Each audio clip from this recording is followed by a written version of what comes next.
ang inyong teacher Rolly para po sa ating makabuluhang talakayan.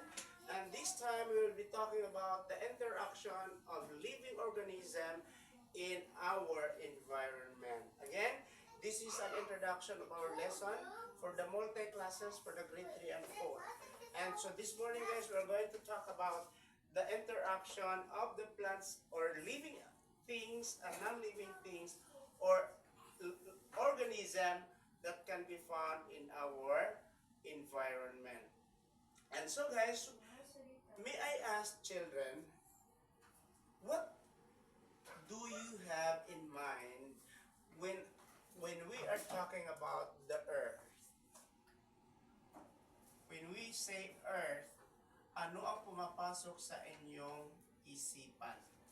Earth? What things comes in your mind when it comes to earth? Hayop? Okay, very good. There are earth animals. There are animals. What else? Fish? Yes, it belongs to animals. What else? Cat? That's animals already. Alaga? So there are plants. Then there are also human being. What did these animals, plants, and human being are doing in the environment? What are they doing? Anong ginagawa ng animals, ng tao, ng mga halaman sa environment natin? We are what we call, there is a what we call interaction. The question is, how do we interact with our environment when it comes to living things and non-living things? So that's what we are going to study now.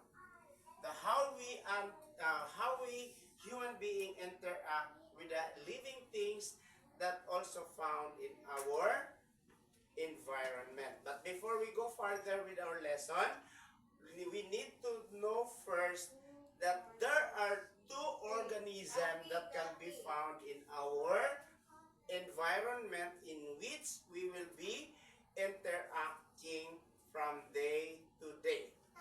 And what is that organism that I am speaking of? So there are two organisms that we interact, and that is what we call the living organism and the non-living organism. Living organism and non-living organism. Non-living organism. Okay. So these two kids are the things that we are interacting from time to time as we dwell in the planet Earth. Why?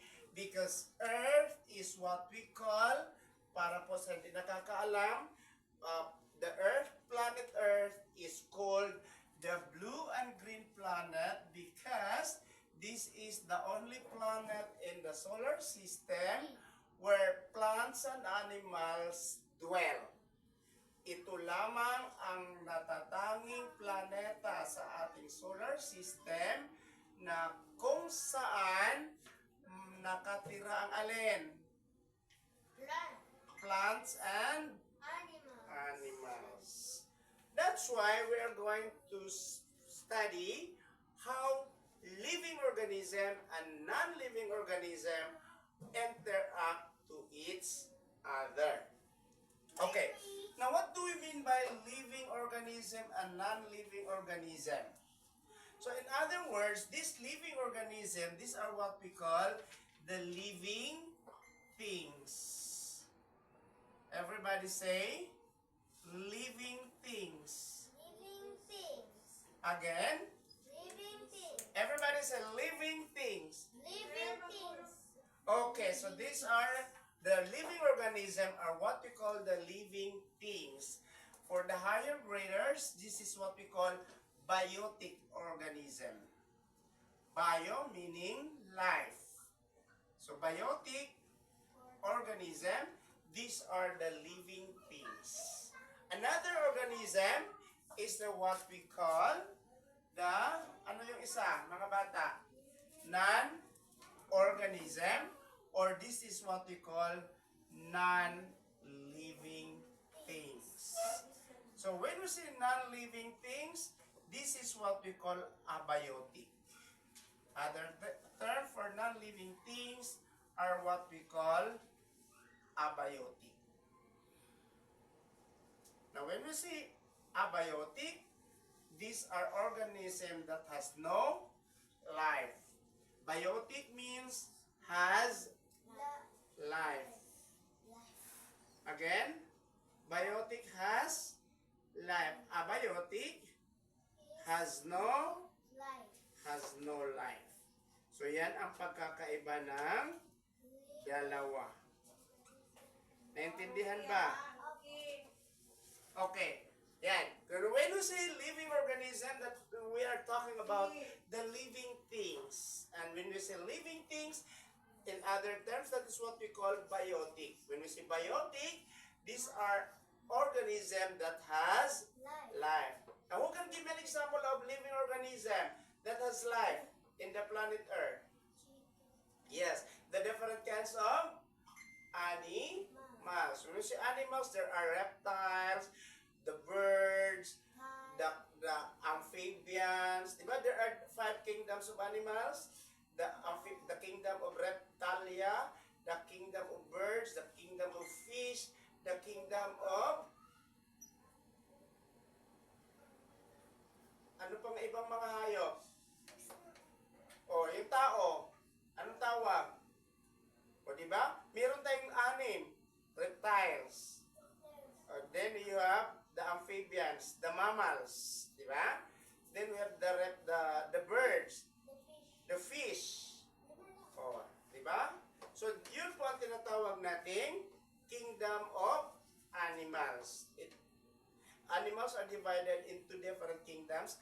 The kingdom of reptilia or the reptiles, the fish, the mammals, what else? The birds and the last one, amphibians. So sila po yung mga living organisms. Aside from the animals, there are also plants. What are the different kinds of plants? The flora and the fauna. Diba? So yung mga halaman na namumulaklak at hindi namumulaklak. Those are animal or living organism that belongs to living things. Are we interact with them?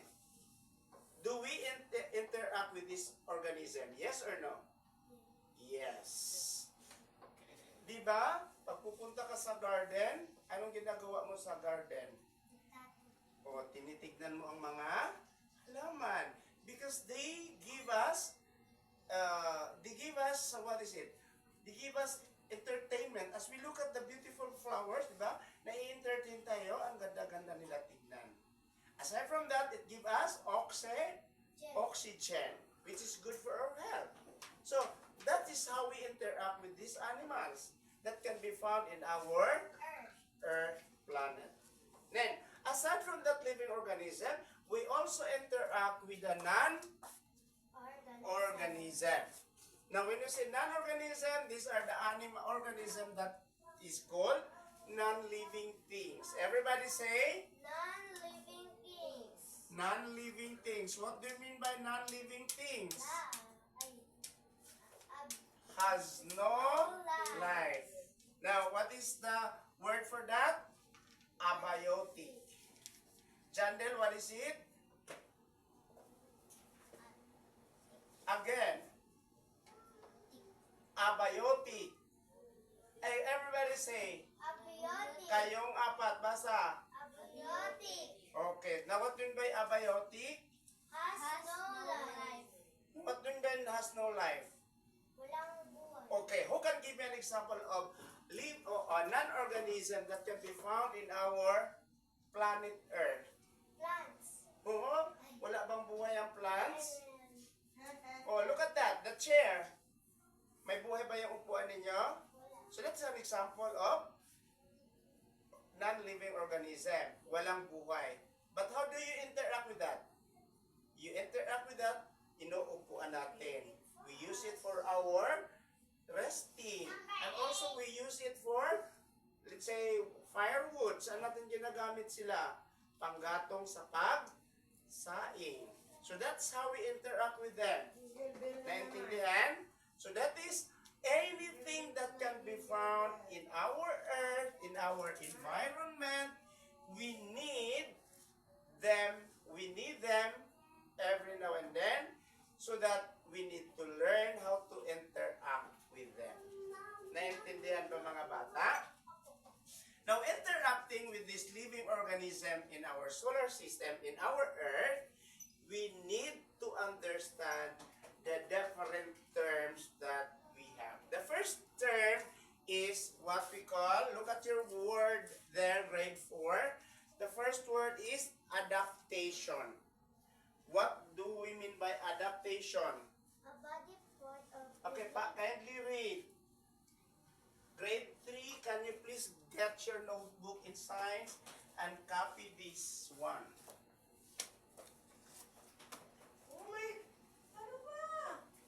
Kung kayo din grade 4, kopihan niyo muna to, be. O kayo lang na lahat, kopihan muna to.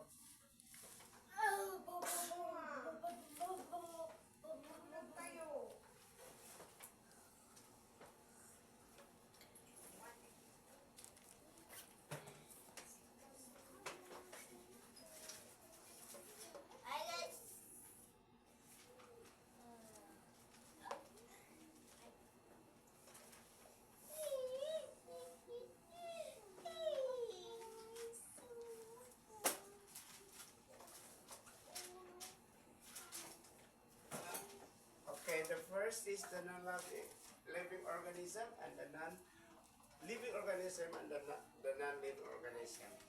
So, therefore, children, as we dwell on earth, we need to adapt with this organism so that we will be able to learn how to interact with them.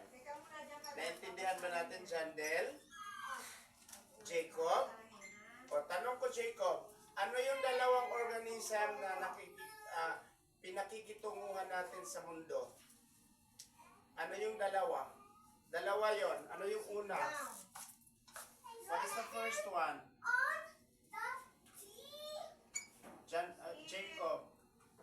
What is the first one, Jacob? What is the first organism, Jacob, in which we interact on our earth?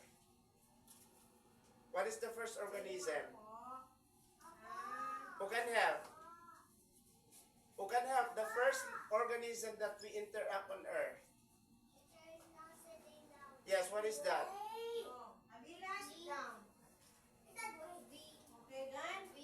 Living.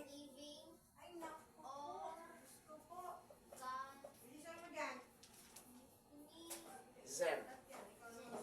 Nizem. Sem. Everybody say, living organism. living organism. Everybody say, gusto ko malakas. Living organism. Now, Alex, what do we mean by living organism? That means living. things. Now, what do you mean by living things? Biotic. Biotic. Now, when you say biotic, Has it has life. Okay, Jandel, what is the second organism that we dwell on earth? What is the second organism? Nakikinig ka, kuya? What is the second one? What is the second one? Oh, anybody who can help? Di nakikinig eh. Physically present but mentally absent. What is the second one, Alex? non-organism. Now, what do you mean by non-organism, Jandale? What do you mean by non-organism, Jandale? Non. Anong nun? Non? Non-living things. Ayusin. Non-living Non-living things.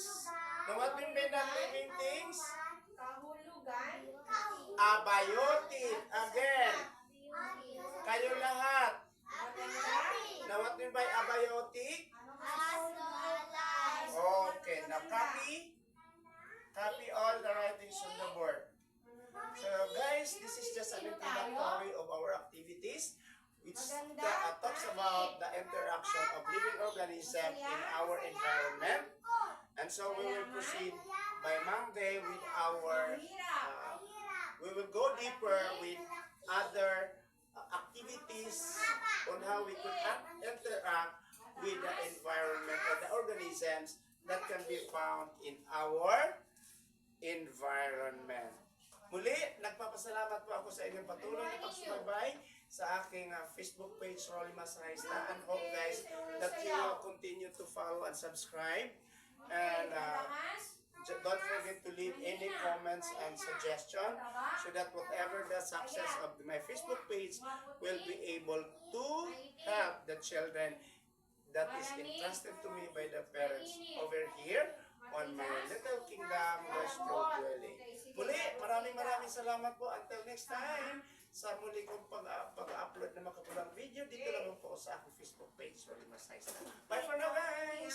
Thank you so much! Have a pleasant morning. Bye! Magkasing kahulugan.